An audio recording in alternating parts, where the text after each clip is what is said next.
Penyanyi tunanetra asal Indonesia mendapatkan Golden Buzzer di America's Got Talent. Ia adalah Aryani Nisma Putri atau yang dikenal dengan Putri Aryani.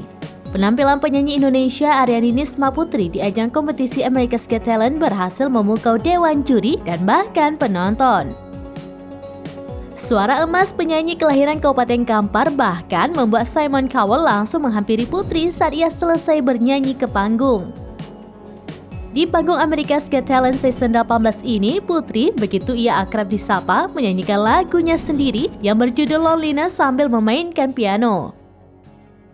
Tidak hanya Simon Cowell, penampilan Putri juga mendapat pujian dari Heidi Klum, Howie Mandel, dan Sofia Vergara. Pada audisi America's Got Talent Season 18 ini, Putri akhirnya berhasil mendapatkan Golden Buzzer dari Simon Cowell. Dengan mendapatkan Golden Buzzer, Putri akan langsung masuk ke babak live show yang akan diadakan di Theater Dolby Hollywood, Amerika Serikat. Mengutip Wikipedia, Putri Aryani memiliki nama lengkap Aryani Nisma Putri. Dia lahir pada 31 Desember 2005 di Bangkinang, Kampar, Riau, Indonesia. Aryani terlahir dari pasangan Ismawan Kurniato yaitu ayahnya dan Reni Alfianti ibunya.